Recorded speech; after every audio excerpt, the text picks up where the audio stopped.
Welcome to Building Sustainability Podcast with me, your host, Jeffrey Hart, aka Jeffrey the Natural Builder.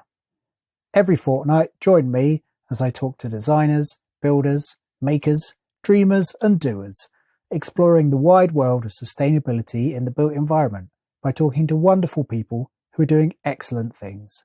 Hello and welcome to Building Sustainability episode 96. This week we are with Kirsty Cassels. This is the first of 2 episodes with her. This is the only one that's going to be released today, and I'll do the next one next week because right now I'm on holiday. And you might be able to hear I'm in a slightly noisy house in France recording without my nice microphones. So I got to keep this intro as short as possible. So first thing, this episode has quite a few parallels and overlaps with the last 2 episodes with Shannon Berry, in that it is someone that began life training as an architect and then has moved away. And I should say I'm not trying to diss or criticize or encourage people to not be architects. I think that people being good, sustainable architects is a really important thing moving forwards. Sometimes you just get these sort of synchronicities with podcast guests, and these 2 were actually recorded on the same day, and we ended up talking about a lot of the same things. So first of all, not architect bashing. We end up talking quite a lot about the Prince's Foundation, and Heartwing gets mentioned quite a lot. Maybe you don't know, but Heartwing was a company that I started with Joe Derwin.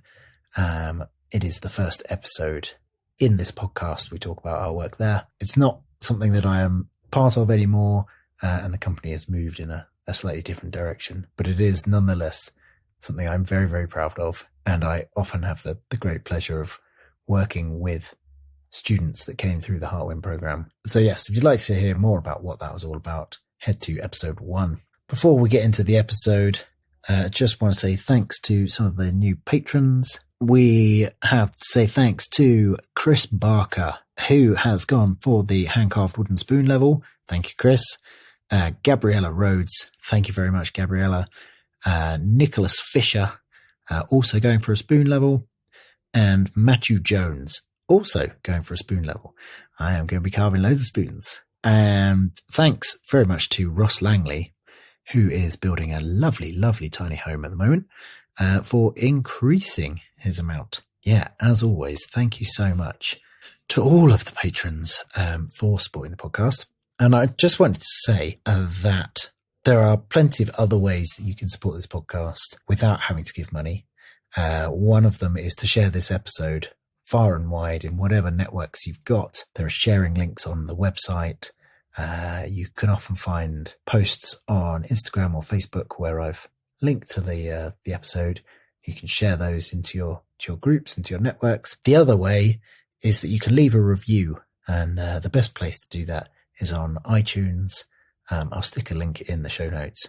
If you could do that, that just really helps other people find the podcast, and we can increase the reach. I'm going to read you just one of them we received recently that says, 5 stars. I'm a changed man. I never write reviews, but I'm writing this because this podcast is so incredible. I never become a patron, but I started here because this podcast needs to continue. I never binge anything, but I just binged half the podcast in one day because they're so interesting and entertaining. I guess this show, Building Sustainability, has changed me. Hopefully, it'll change the world. Go get 'em, Jeffrey. Ah, isn't that nice? That was by someone called Bert. Thank you, Bert. Yeah, so if you get a chance, it really would help and wouldn't cost you anything. I'm going to be back very, very briefly at the end, but I'm just going to hand you straight over to the most excellent Kirsty Cassels. Enjoy the episode.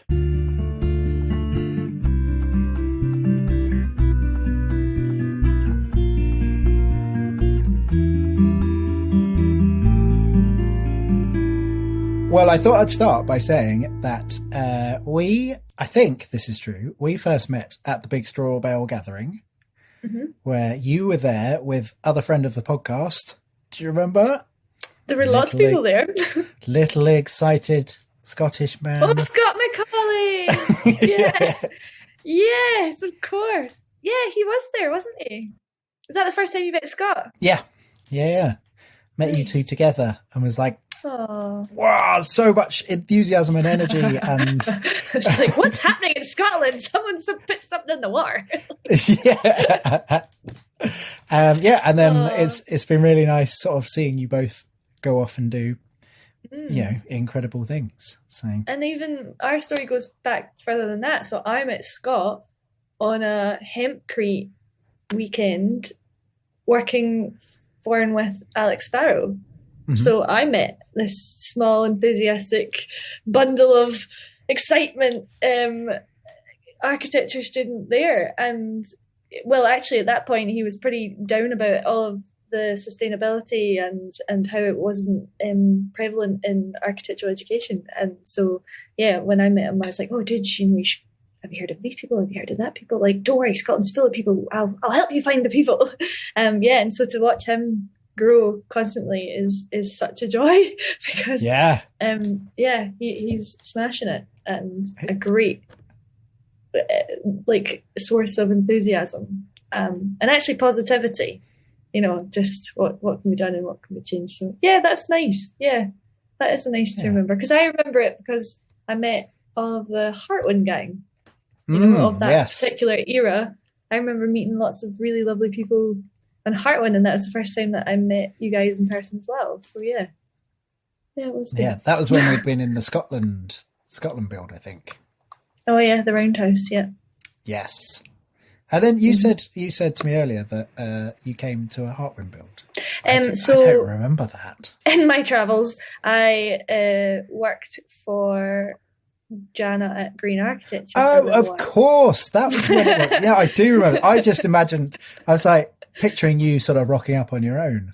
And I was like, I don't remember that happening. But of course, yes. In the house. So I think it's just a combination of that was the summer where I actually quit my job and decided to go on my own.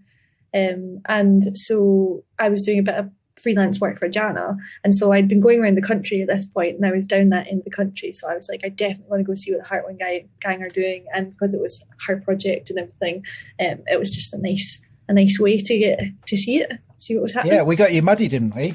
Oh, of course. Oh yeah, right in there with the straw and everything. I enjoyed that. Yeah, I wouldn't have come and not got involved. I would have stayed for a week if I could, but I think I had some other engagement to go to. So yeah, no, that was fun as well. So when I met you, I think at that point you were architecting. How far into your architecting did you get? There's a few overlapping years. Don't worry. A lot of people are like, what were you doing then? What are you doing now? I was sort of reflecting just because I knew this conversation was coming up. So I think it's fair to say that I whole-ended architecture as a job and a career for a good 10, 11, 12 years. I've been doing the whole thing since I started 15 years now. And I'd say the last 5 years I've definitely been building. Mm-hmm. And there's an overlap before that of designing and building. Okay. That sums it a wee bit. Yeah. So in terms of how far I got, I am one of those slightly irritating people that refuse to do their final part 3 exam.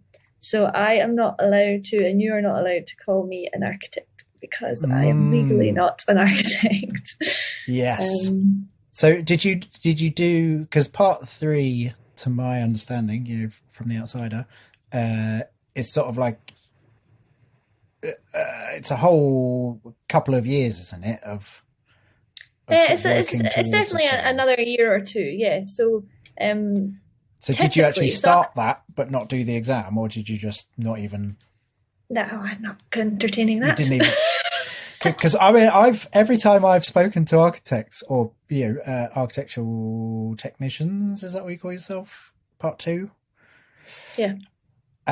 I've always thought, like, why on earth would you put yourself through that part 3? It sounds horrible. It's a blooming good question there, Jeffrey. Well, I'd said very early on I wasn't ever going to do it, so it was an easy one for me. I'd say, typically, so I did not do this, but typically you would study your undergraduate degree, which is like 3 or 4 years, depending on the course, do you then get like a bachelor's, and you're called a part 1. So then you have this part 1 year out where you're supposed to do like a year's work experience and a practice to get some practical experience under your belt. Then you go back and you do 2 years of either a like, postgraduate degree, a professional diploma, or a master's to equivalent to come out of that with a part 2. Then you go into practice.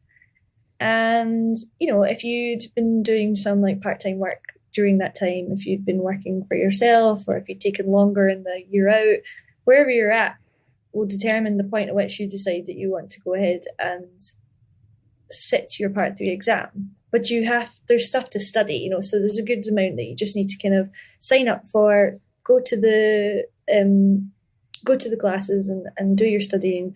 And then the final exam is like a written book exam and an interview. And typically, I think it's sort of set around like one project that you have been involved in from start to finish. So you kind of have to be at the stage where like you know how to run a job from start to finish, or at least you know how you should run a job from start to finish. Because I would be very interested to speak to part 3 examiners on who's ever sat down and been like, well, it went perfectly from start to finish, like textbook stuff. In fact, to be honest, the most interesting thing is, at some point it would be lovely to be a part 3 examiner, because the most interesting thing is learning the lessons and how people know that that's not how it should have gone, or how it's been tripped up, or, that's the most interesting part, is how people come around their part 3. I've heard such interesting tales on like what people have used their part 3. And so that's the sort of typical education. And then that's you're an architect. And capital A architect. Yes, capital A architect, legally allowed to call yourself that.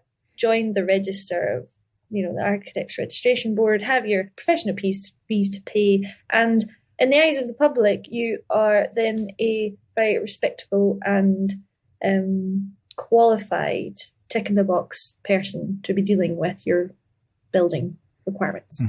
Mm-hmm. However, typically, by that point, you haven't had any chance to, you might have done, but if you're just doing the typical run that takes you like 10, 11 years, something like that, and that's you qualified, you would possibly have been able to like go to all realms of architecture. You won't necessarily have done the small extensions and residential stuff up to the skyscrapers. You must have had enough experience in all of it to understand all of it. But I think at that point, you're either in a practice that does a certain thing, or you have a certain mindset of like, I'd like to learn and go down this route. And then I guess it's nice, because then there's a whole career ahead of you of learning new things. Like now people are learning passive house training, which is great because that's upskilling, and you're always doing CPDs. So that's the typical, I want to be an architect. That's how I get to that point. This is not my journey, nor is it my experience. And mostly this comes down to the fact that I had no inclination to be an architect. I did not grow up wanting to be an architect. Interesting. Yeah. So how did you end up doing the training? So I, at school, had a whole other thing in mind. I left school as quickly as I could with the qualifications that I needed in order to get onto a university course and leave and go off and be a grown-up, do my thing. And I found out very quickly that studying what I was studying and being where I was, you weren't really utilizing your time a whole amount. Like you couldn't really get a part-time job because, classes and lectures and stuff didn't, concertina into 2 or 3 days. It was all spread out, and you were there, you were not there. And I found the whole thing very frustrating. And so, I had to say to my mum, like, I think I made a mistake, because I was quite stubborn for my whole teenage years. I was just like, well, I'm going to do this. And all the guidance counselors and all the parents and everybody were just like, oh, great, she knows what she wants to do, but no one really grilled me on it. No one really ever sat down and was like, but don't you want to do anything else? They were just excited that one person knew what they wanted to do, and off she went. Yeah. And I don't regret any of it. It was great. It was definitely 2 years of being a student and being an adult and doing my own thing, but it just it wasn't fulfilling, and it wasn't what I wanted to do. And I realized I just had made a mistake. and that's not what I want to do.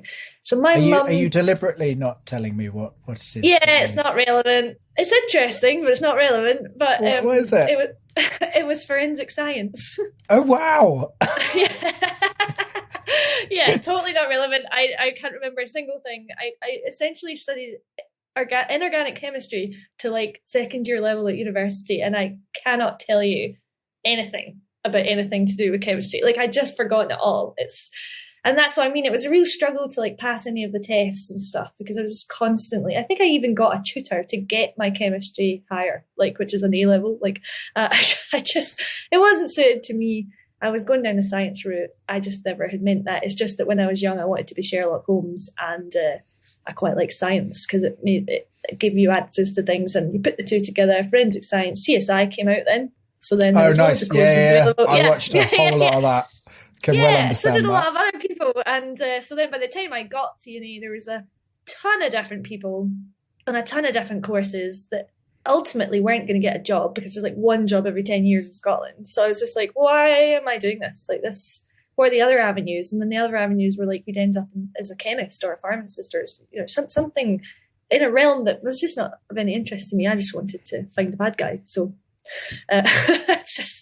yes, completely irrelevant to everything I've ever done since. And my mum basically suggested architecture, and her reasoning was like that it was creative, that there was an element of problem solving, that it was people orientated, that there was a bit of like practical work involved, and organization and project management. She sold me a job.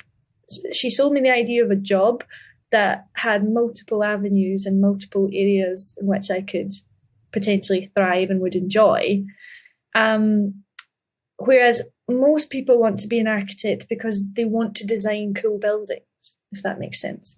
But I think that this gave me an advantage, because I went into this industry and I did some research on the job and like whether I would enjoy the job.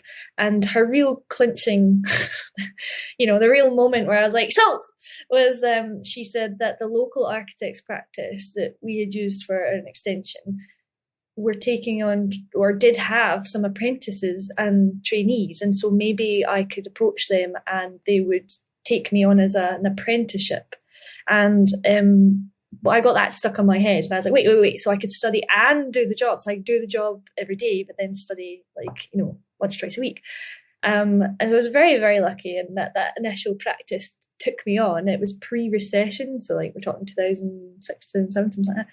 So it was pre-recession. I was very, very lucky to be taken on.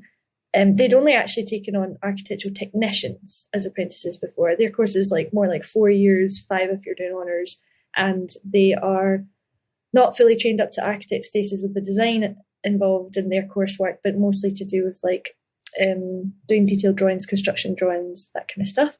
So they had a few of them in, but they hadn't taken on an architect, trainee architect. So they created this title, trainee architect, and the industry kind of accepted it, even though I was using the title architect, because we put trainee at the front. Everyone was okay with it, and we just went with it. And I didn't get into art school the first year because there was only one course in Scotland that offered part-time, which was Glasgow School of Art. I don't know if that's changed, but even then at the time, there was only 6 of us that did it. So 6 students in the whole of Scotland, on average every year, were getting part-time education. It just wasn't an avenue.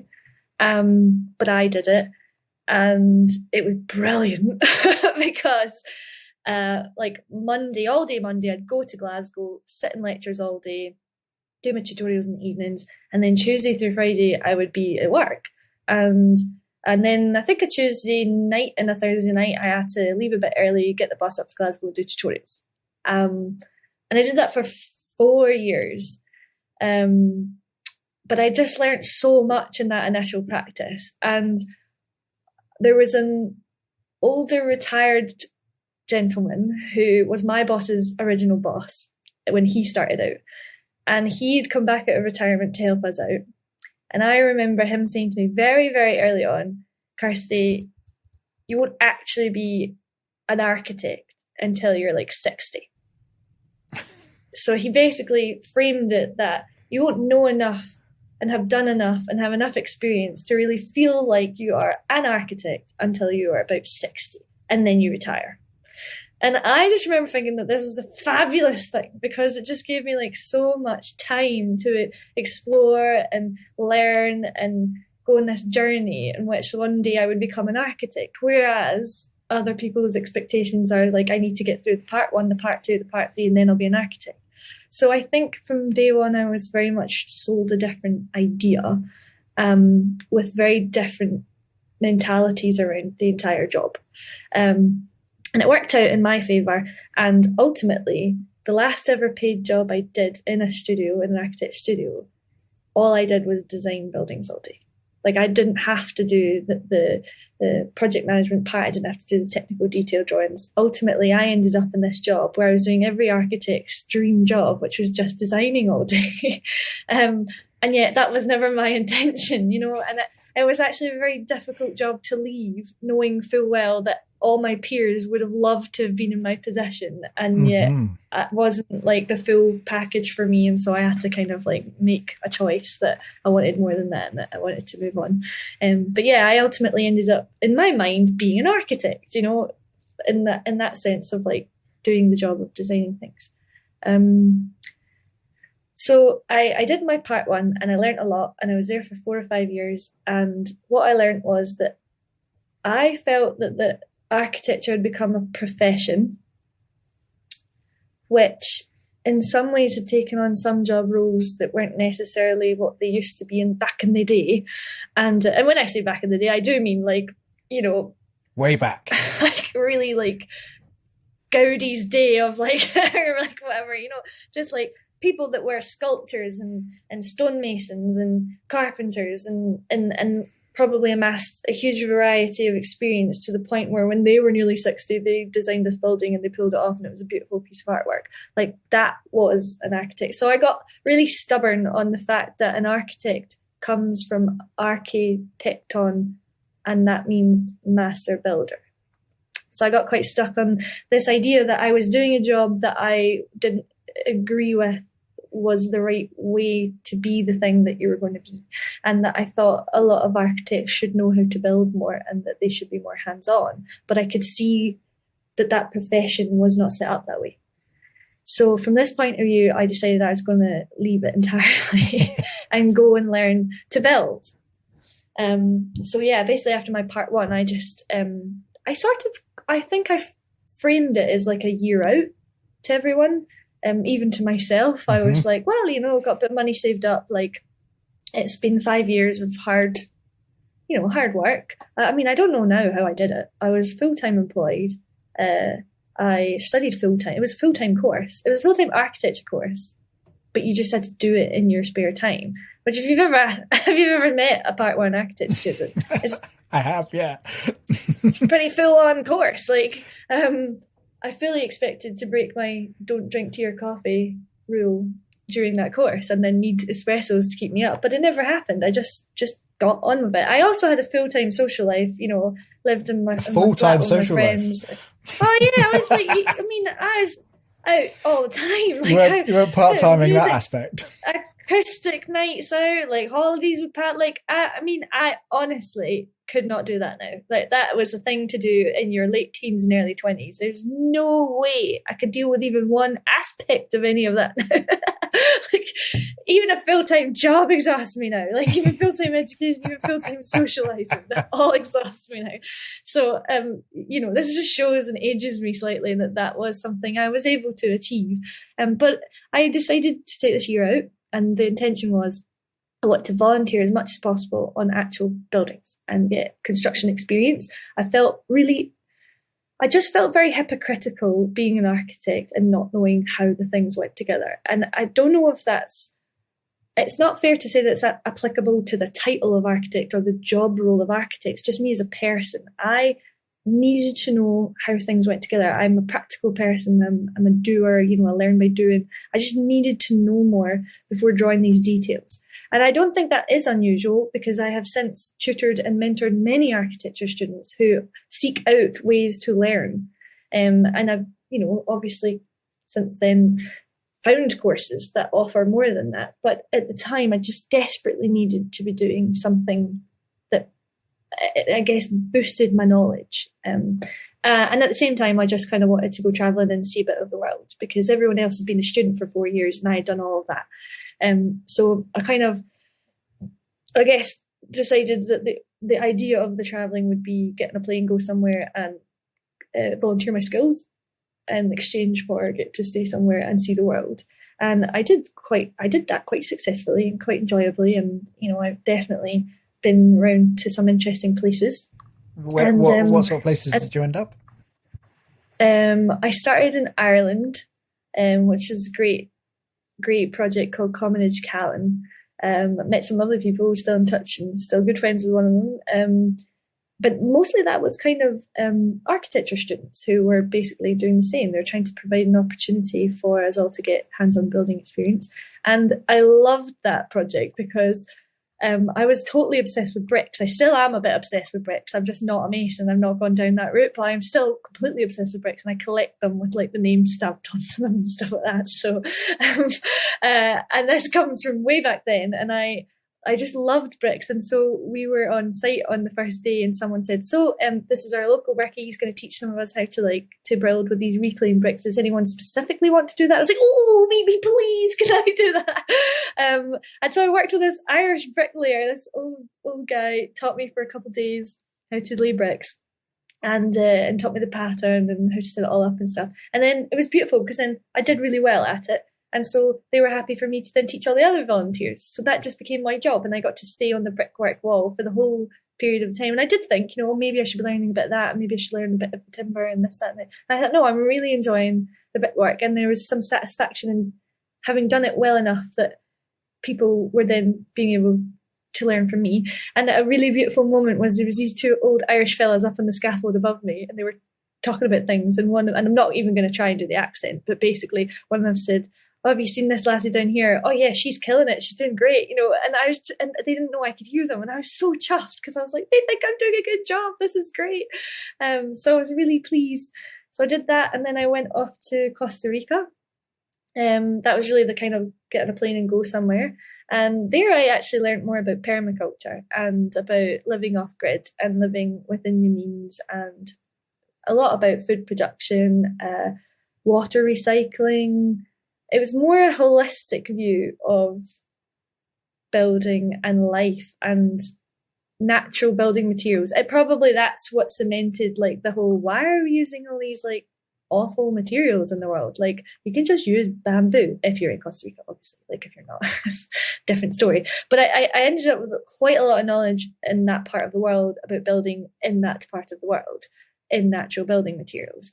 And when I came back to the UK, it was a little difficult because it was like, okay, I need to try and get these principles, but understand how to do that in this climate with what we have. So that became a bit of an aim, and I know you've experienced that as well. Like you go somewhere else, you learn all about it, you're totally sold, you feel like a little bit of an expert in it because you've been doing it for ages. And then you come back to the UK and you're like, this isn't, A, no one knows about it, no one's talking about it, and B, I mean, can we even do that here? Like, and Scotland's even worse because it's raining and colder up here. So, it's really like a lot of the stuff I learned, it was just like, how can I apply this here? And then I ended up in a beautiful life event sort of way. I ended up in Wales, in North Wales.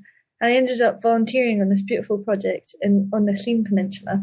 And I've met beautiful people there throughout the years. It's one of those hubs we were chatting about earlier, where you end up knowing someone that knows someone that's been there, and it's just a beautiful, lovely place. And it's run by this lovely man, David Hughes, and he's put his heart and soul into creating a place that you can learn traditional building skills, and it's living off the land, and it's living in a community. And that's where I learned about like community building and timber framing. That's my first experience of green oak timber framing, which I was just obsessed with. They have this beautiful barn, and they had all the facilities to be able to learn. And also that's where I really learned that volunteer made things are inherently higher quality eventually. Like, so their theory is that, like if you get someone in that's a trade, they will do it, but they will do it quickly with the knowledge that they have. But if you get volunteers to do it, okay, initially it might not be perfect, but they have so much enthusiasm to get it perfect that they will stay longer, they will try harder, they almost like strive for perfectionism, and it ends up with this much, much more beautiful outcome because you have, and it's nothing against the trades, it's just that you have the time and love to pour into a building. And I learned all of that from there. They did thatching, they did slate roofing, we did green oak timber framing, working with willow. It's just a very nice place to what's have that found called? in the UK. It's Felin Uchaf. I've heard it many times from different people. Yeah, JJ that Potter, doesn't surprise me. who I don't know if you know. Yes. Yeah, you know him? Yeah. Do you know him from there? Met him. Yeah. I mean, I didn't meet him there, but I know him because of there. We have met since, and that is the connection. Yes. Yeah, he's a former Princess Foundation building craft Is apprentice. he? I didn't realise. Yeah, there's a lot of crossover, and I would love that to become cemented someday in some way, that they could provide, placements for the building craft program or something like that. I'm sure they've been approached before. I mean, it's just a wonderful place. And yes, I just think that being in a country like Wales was lovely. Wales is quite forward thinking in terms of living off the land, and there are so many pockets and communities of people that are working with sustainable building materials as well, natural building materials. And there's One Planet Development, so the government's kind of on it. And I spent years in Wales, basically. Like I sort of came back from my year, going around the world, and then ended up just being in Wales. And I'd never been to Wales before. It's not somewhere I'd ever considered. And yeah, it was just such a beautiful, magical place full of like hippies everywhere. It was great. And there, someone said to me, "Have you heard about the Centre for Alternative Technology?" I was like, "No, I have not. What is it?" And they said, "Well, I'm pretty sure they do a sustainable Part 2 architecture degree." So I had at this point decided I wasn't going back to do my Part 2, because it was not aligned with what I wanted to achieve. But I didn't know what I wanted to do. So I guess in most natural builders' journeys, there comes a point of like, okay, I'm totally in love with this, but now what? How do I study this more? And this is something I have come across a lot recently, which we'll go into later, about the building side of things. But there's just this barrier to learning more from a natural building perspective. Like, you're not a trade, you didn't go to college, you don't have skills, you can't go on a job site, but you know a lot and you have an enthusiasm for it and a love for it. But how do you progress? Like, how do you get a job out of it? How do you get a career out of it? How do you build a life for yourself? And I think I'm just lucky enough that I'd already done architecture. So therefore, that combined with that, I ended up at CAT, the Centre for Alternative Technology. And I just found my tribe there, honestly. It was just, it's brilliant, because it's when our course was running, we were doing a Part 2 in architecture, but we were actually doing all of the coursework of the MSc that they ran. So the MSc was in Sustainable Adaptation in the Built Environment. So you had John Butler on your podcast previously, and he was on the MSc course. So we were doing the same lectures and hand-ins and stuff like that, practicals, essays, that kind of stuff, as John would be doing. But we also then got like added design, because we were aiming for a professional diploma in architecture. And it was just fantastic, because everyone there was interested in self-led, community-led buildings, hands-on, very practical. Our tutor has to be mentioned, Duncan Roberts, just the king of, timber frame, self-build, community-led building.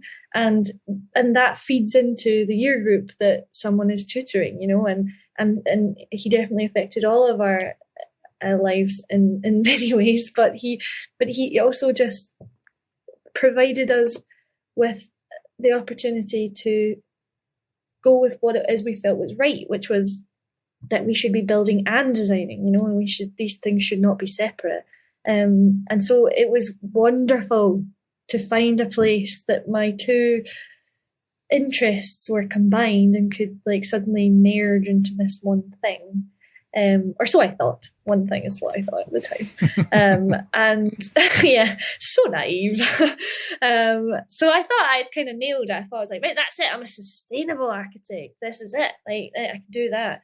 And again, like life happened, things happened. I ended up back in Scotland, and I decided like to choose to stay in Scotland for a little while because I'd always run away and I'd always thought the adventure was somewhere else. And I didn't know what to do because I had never grown a network in Scotland. I only had the original, very professional base architectural contacts that I had, and very art school based contacts that I had, and all of that was very much part of the industry, but it was part of the more mainstream construction industry, doing a little bit more mainstream projects. And I just had all this sustainable knowledge, and I had all this building knowledge by this point and natural building materials, and so coming back to Scotland was a bit of a shock because it was like, I don't know anyone up here, like what do I do? And it was Duncan who introduced me to SEDA. So SEDA is the Scottish Ecological Design Association, and it was another moment of like, I found my tribe. Oh, great, wonderful. And it's a collection of like architects, designers, engineers. I mean, it kind of expands to anybody, but I guess at that point, the basis of it was mostly sort of ecologically minded designers and architects. And so that was great because then I suddenly had people that I could talk to about this stuff, and I could see that they were trying, and there were practices out there that were interested in this stuff, which meant there were clients, and the clients were coming. And I mean, I'm thinking back now, that was quite a while ago. I think that was like, it was quite a while ago. So, it just became like a nice place to know that you weren't on your own, and that other people also strive to do the same thing that you wanted to achieve. And so it was great. So I got really involved in it, and I, did the events bit for a while. I did their social media, and then I made a new website, and then I did the vice chair, and I just kind of threw myself into it, as I do. And it was great. But I was still trying to balance this. Like at this point, I was designing in an architecture studio. Like I say, just full on design. It was great. Just design. I loved it. I loved the team. They were so creative. They were none of us were architects. We'd all come from different backgrounds and created this studio. They had a lot of architectural experience, especially the directors, but nobody was an architect. It's all like architectural technicians and me, I guess. And we did really well. Like we did really, really well. We like created this really wonderful studio that people wanted to come and work for, and we landed some great projects. And I think people just loved our enthusiasm for design and the fact that we were a bit different and not quite doing everything. I've been very lucky that my first practice, although it was like, straight up architecture, was a wonderful starting off point. But then every other practice I've ever worked for, there's an element of like them not being an architect involved. It's always been that kind of like rebel studio and rebel practice and trying to do things differently. And I loved it. I really, really loved it. But I wasn't full time. I was 3 or 4 days a week. I did that while I was at CAT. So another working and studying at the same time scenario. But when I finished CAT, I stayed there for another year. But I had a lot of things going on. I wanted to like help this local social enterprise, and I wanted to help them build. And I was getting stuck into how can you do volunteer design and build, and how can you do that with insurance and tools and public liability, and even just all this paperwork about who's the principal designer, who's the principal contractor. Like there's a lot of legality surrounding just people want to pick up a drill and get stuck in. So I got really into all of that, and I tried to understand it as best I could, which is interesting because that is around the time that Hartwin were also kind of doing it, but you come from the complete different direction, was come from a building perspective to then try and become a sort of volunteer and student place to learn to build. And I was coming at it from the architecture side. I'd always had architectural student projects that we wanted to learn, and so I was trying to figure it all out. And I think I did figure it all out.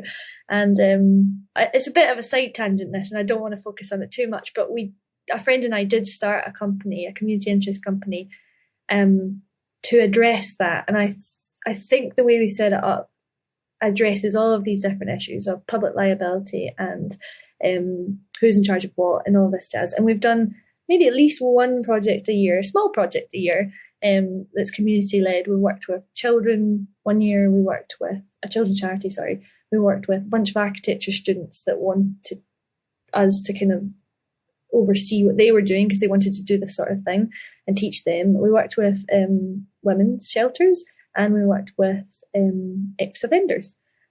So we actually had a really good time of it, building on that. Like, we can teach basic skills to people in order that they feel ownership over their building and what they are able to achieve.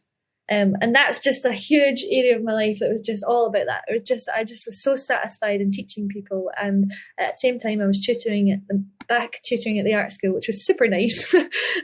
I'd always been under the impression that you couldn't go back to be a tutor unless you were A, a fully qualified architect, or B, someone famous at this point. I'd always under this impression that you wouldn't be invited back to be a tutor unless you had achieved something. And I was actually ironically invited back to be a technical tutor, which my peers found hilarious because I am like the least technically minded in terms of interested in it. Like, you got Andy and you got John, and they're really interested in the passive house and the numbers and the proving and and I'm so not like that.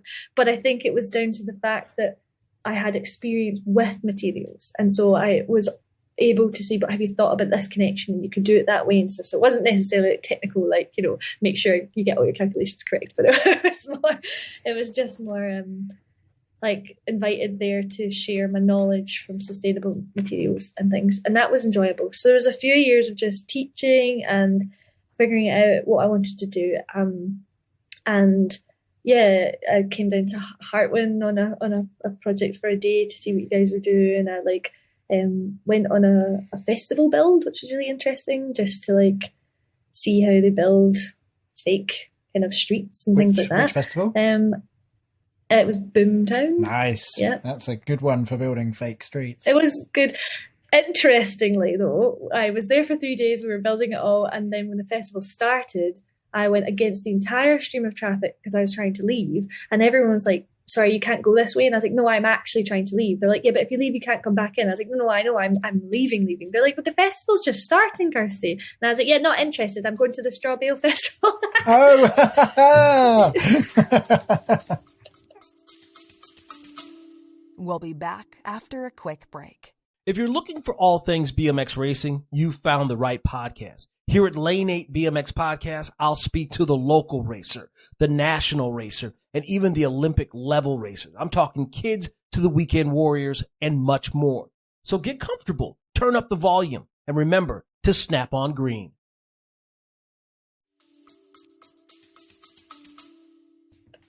So I was like, yeah, I understand there's music playing for 3 days, but I would like to go to the Straw Bale Festival, which is across the country, so I'm sorry, but I've done my part and now I'm leaving. And everyone's like, what's this girl? She's weird, she's leaving before it even started. So yeah, I felt a bit sad, I was like leaving the rave to go to like this geeky festival. But I was like, yeah, it's been fun, but I'm off to find my people. So yeah, quite a few years of just not knowing what to do, just not knowing what direction, knowing that I was a designer, knowing that I was a builder, but I wasn't fully a builder. I didn't have any qualifications skills in that area, and I refused to do the Part 3 exam in the architecture area because I didn't want to be an architect. So yeah, quite a few years of what on earth? And it wasn't just what do I want to do? It was how on earth do I sell myself? You have to make a living at the end of the day, and people knew it wasn't like there wasn't people coming to me for stuff. Constantly people were asking me to be involved in stuff, but I just felt it needed to be more refined. This is what I offer people, and I couldn't do it. I tried so many times. I had all these iterations on my website of who I am and what I deliver, and it seemed to me quite disjointed, and I struggled with it. I just really struggled with it. And so when the pandemic hit, the whole world kind of stopped and changed for the better for some ways, and now not so much. But regardless of that subject, it did provide everyone a moment to stop. Like, it very much stopped. And in that moment, I realized that the only reason that I couldn't stop doing the things that I was doing was me. It wasn't external pressure. It wasn't like the pressure of other people. It wasn't clients. It wasn't contracts. It was that I had never given myself permission to just stop and go in a different direction. And I hadn't actually realized how much I wasn't enjoying the direction I was in.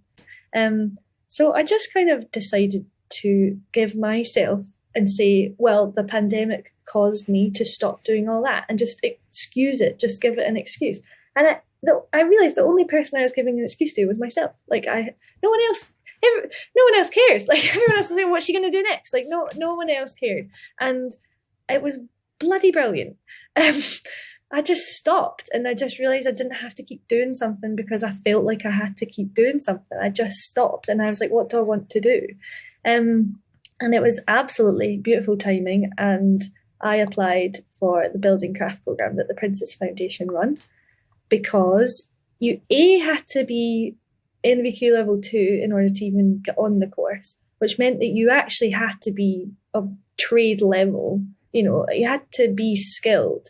And I, at this point, was very much doubting that I could call myself a carpenter or a joiner or a woodworker in any way, because I just had all these general building skills, natural building skills. And I was really fortunate that they said, yeah, like, you are experienced, you look like you know what you're talking about, come on the course. When they said trade, what did you put in that box? Oh, yeah. So I was accepted onto it as a multidisciplinary / designer. Ooh. So everyone, you all apply, and you're either a stonemason or you're a blacksmith or you're a roofer or you're an earth builder, as you were. I was Michael advised I was a multidisciplinary. And it did come with a caveat that within the first week of like summer school, where you get to try different things, I could decide if I would like to do more placements surrounding stonemasonry or around timber framing. And, I still have that mindset of learning. So I was still kind of like, well, I've done timber framing before. I know how to do that. I've done it in several projects now. I'll have a bash at stonemasonry. I did stonemasonry for one day, and I was like, no, not going to happen. even Johnny, the tutor, was like, no, Kirsty, just no. Like, oh, bless. It was terribly disappointing, but clearly the right move. Like, I mean, we had to move this one big piece like about 5 different times because the mortar, with lime mortar, it's not as firm as cement-based mortar. So you have the ability to, if something's not sitting right, to take the stone off, redo the mortar, put the mortar back on, put stone back on. We did it about 5 times. I was knackered. And and I was just like, I'm not built for this as a career. And the other thing that was really notable was when we were chipping away, you're supposed to keep like a steady rhythm. Like stonemasons, like tap, tap, tap, tap, tap, tap, tap. And Johnny Anderson always has a good beat going, like a real good beat in the workshop. Mm-hmm. And I kept going tap, tap, tap, tap, tap, tap, tap, tap, tap. And it was killing him. It was killing him. It was just like, Kirsty, it's tap, tap, tap, tap, tap, tap, tap, not tap, tap, tap, tap, tap, tap. So it was really quite amusing. And I was like, well, all right, I'm going back to the timber framers. Like, see you later. That's me. I had to go. It's not for me. And it was quite liberating in the sense that I realised that I really liked timber framing. And the minute I went onto the timber framing team and I was there at my little tenon, with my little block plane and my chisel, there's a big smile on my face, and I was like, oh, I'm in my happy place. Like, this is a happy place to be. So I was really fortunate. I got to do the building craft program during COVID, which meant we were in lockdown, which meant 12 of us lived as a bubble on the site at Dumfries House Estate, and we did our live build. And usually live builds are small, like pagoda style projects within the estate, and they're very pretty and very nice, but there are a lot of them. And I was delighted to hear that we were actually going to be working on an existing stone cottage. So our team were doing a 3-bay crook frame and that was then going to be lifted inside the structure of the stone building, which was in decent state of repair. So the stonemasons weren't doing too much repairs to it, but they were also going to build another building entirely. And then we were going to roof it. So there was a lot of really good practical skills. Mm-hmm. And then having a couple of us on the team that had already worked with green oak timber framing, it was a really nice project to be involved in.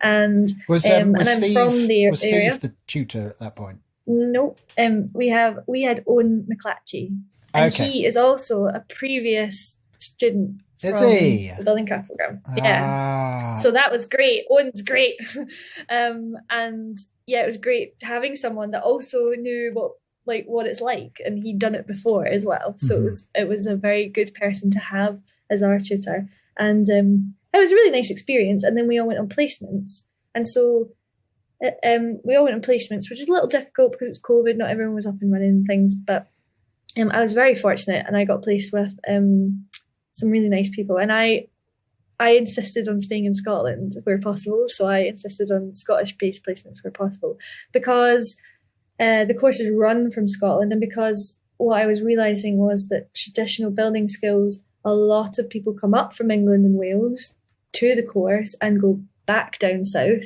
and there is a lot of work in conservation down south, and perhaps we're a little bit shy of skills up here. So I'd become more aware of that through knowing the people on the course previous years and being a bit involved in it. I'd also been asked to do a talk on one of their business skills week. So I'd been involved, and I knew a lot about the course before I started, kind of to the point where I became the person that would answer questions from my fellow students. And I was like, no, I'm a student too.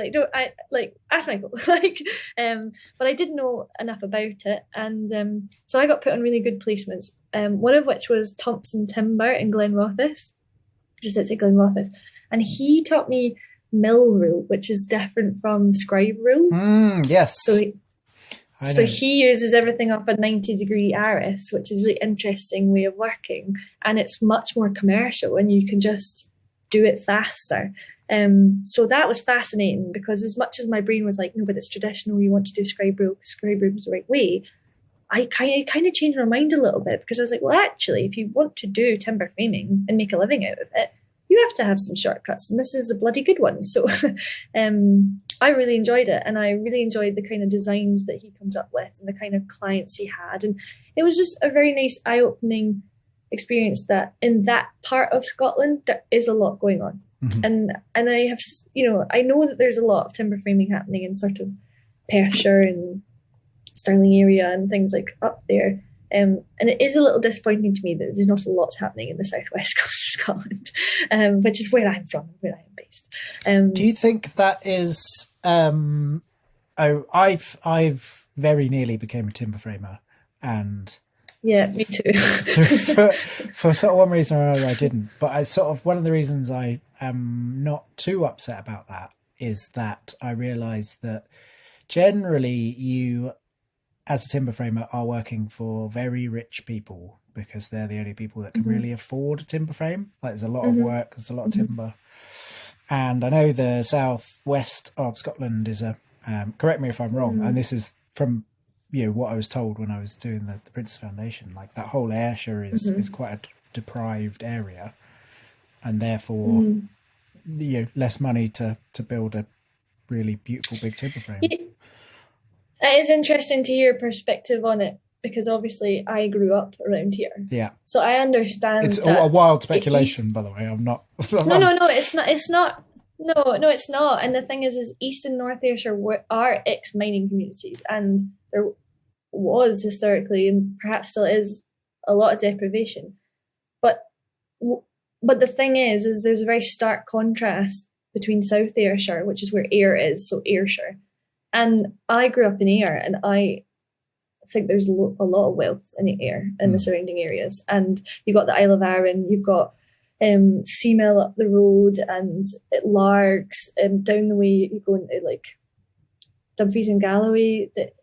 There are pockets of probably more extreme wealth if you're going to contrast it. Yeah. And from that perspective, I don't see how that is any different from places up in Perthshire, because there will also be smaller villages up there that struggle to maintain people's jobs and don't know how to keep youth and young people in employment who will have to leave to go to bigger towns and cities. So, but they still have like the seaside towns and the big properties and things. So yeah, I do struggle with it, and I'm trying to get my head around it, because I do believe that it shouldn't be any different. There's definitely, in terms of like a market for it, you know, I definitely think there is a market for it here. And that's what's so interesting, because the Princess Foundation is based here and they're producing people with skills, and yet the majority, like 99% of the students, are not sticking around here. And if they do stay, they're maybe going to be in Glasgow. Like, you know, there are people that aren't Scottish but still stick around, or this is where they came from. And a lot of the traditional arts course, the traditional arts building program, a lot of them last year were from Glasgow, and do consider themselves to live here and things like that. So that is nice. But I just had a little bee in my bonnet because I was the only Scottish, you know, I was the only local person. And, you know, and I have chosen to come back to Scotland to try and make a difference to where I'm from, and like to build a life here. And I'm sounding a little bit Scottish, English, Welsh. I don't really like that. I don't really like that, but it's just different. We're different up here, and we've got different sizes of cities, different like capacities, and different populations as well, different variation of skills and trades and all that sort of stuff. And having spent such a long time down in Wales and understanding that from a Welsh point of view, I knew I had to spend a lot of time up here to get to know all this. And I think I'm at that place now where I do understand it, and that's why I'm like quite keen to get more Scottish people on the course. But it's only because it's based here. You know, it just seems like a logical thing to try and encourage. So I don't know where I got to. But sorry, I derailed you a little bit there. No, that's fine. We're talking about timber framing. I mean, yeah, timber framing, man. I tried to be a timber framer 2 years ago, and I'll tell you the route that I took instead of that, which is different. But we'll come to that. But yeah, I think with timber framing as well, if you work for a company, that's it, you're a timber framer, and that company produces timber frames. And I have spoken to some at the small end and some at the huge end, and they all come to the conclusion that the only thing they're providing is a timber frame. They have all entertained or gone down the route of doing more of the building, and they have all circled back to no, the product that we sell is the timber frame, which I think is a very smart decision. Yeah, stick to what you know. Yeah, don't try and overstretch yourself, and you end up getting caught not knowing what you're doing and financially liable. Yeah, exactly, and also just not doing the thing that you love. Like, if you love doing timber frame, do it timber frame. Definitely. So I think timber framers that work for companies, that is your job. You are now a timber framer.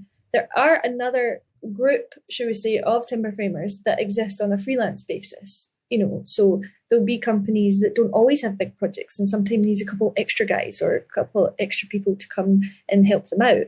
And I would love to get involved in that a bit more, because then you can do it a project by project basis. And like everything, that version of freelance where people have a little bit more freedom over what it is they choose to do would be wonderful. So I do wonder if there's a bit more place for that in the world. And that would be great. And this all came out of this beautiful experience at the building craft program, which in some really, I know it sounds completely daft, but as an architect, I had absolutely no interest in conservation. Absolutely none. Because as an architect, there was no designing involved really. I mean, there's problem solving, and there's a lot to do. But for me, you know, it was never like a creative outlet. It was never something where you can design something new. So I wasn't interested in it. Then when I got into natural building, like it kind of, there's a crossover between old buildings and natural building materials, just because they typically were made from more natural building materials, and they have the same philosophy, and which is, you know, breathable construction. So there's knowledge there. Vernacular materials. Yeah, exactly. And yet, when I got to the building craft program, I had this like real epiphany, and I can't believe I never saw it before. But it's not just the building crafts that you get involved in. So you don't just learn about stonemasonry and blacksmithing and slating and lead work. And we also got introduced to like stained glass. We got introduced to like working with lime, and which, you know, I'd come across before, but just in a different sense, and like caustic tile making. We got people dyeing fabrics from natural, like wool tapestry. Like there's so many traditional crafts involved in down at the estate and part of the Prince's Foundation in general. And it just dawned on me one day, you know, I've come from a world where like you're doing architecture, or building, so you're having to make a living, but it's quite a professional thing. And then on the other hand, on the flip side, the thing that I guess I was scared away from, and maybe a lot of people can relate to this, that you're a starving artist because you're doing something, you're creating something for the hell of it, because you like it, because you're interested in it, you're passionate about it, but there's no end client. There's no client dictating what you do. You produce something entirely because you want to. And then if people like it and if they value it, they will purchase it from you. So you can't really rely on it to make a living. You can, of course you can. There's ways to do this. But I'm just saying that the two extremes were just like, if you want to be arty, you either choose a route where you're lucky enough not to have clients and you can do whatever you want, explore whatever you want, but you struggle. Or you take on clients, you adapt your design and creativity to create something that they pay you for. And then there's this wonderful world in the middle of traditional building skills. And it's like a combination of the two. It's putting a value and paying for proper craftsmanship, And you can be like creating stone sculptures, carvings. You can be carving wooden doors and forging metal handles, and you can be so creative and so artistic, and yet it's got a huge amount of value attached to it because it's promoting and enriching a traditional skill. And I cannot believe it took me to this point in my journey to appreciate it. But there you go. I was just so enriched by all of this knowledge and experience, and it made me feel really, really encouraged by everything that goes into promoting traditional building skills. It's not just about, you know, keeping the old buildings that we've all decided are of historical and cultural importance alive. It's not about that at all. It's about like you can use all of those skills in a modern way in a contemporary design, but it's the skills. It's like the non-mechanizing of everything, and non-chemically derived, fossil fuel derived products that are cheaper. And it's taking your time over stuff, and it's taking a bit of, you know, precious moments to enjoy it and things like that. So yeah, so I sort of came around to that, learned a bit about that, and then from there, finally about now, like 2 years after, shaking off the feeling of imposter syndrome. So I'm sure you probably experienced it when you were on the course, but I'd say everyone on our course at the Building Craft program all experienced imposter syndrome. It's what we all had in common. It was quite sad to see, but it was that all these amazingly talented and skilled individuals hadn't gotten there through a traditional route of a trade in a college, and so doubted that they could call themselves hand on heart the thing that they were. Mm-hmm. And I hope I speak on behalf of my whole group. I hope we've all overcome that, because it's a nice place to finally be able to say, actually, yes, I am a carpenter, and actually, yes, I am a joiner.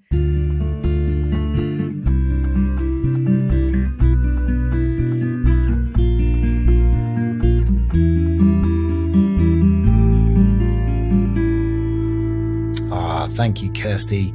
As I said at the beginning, this is part 1 of 2.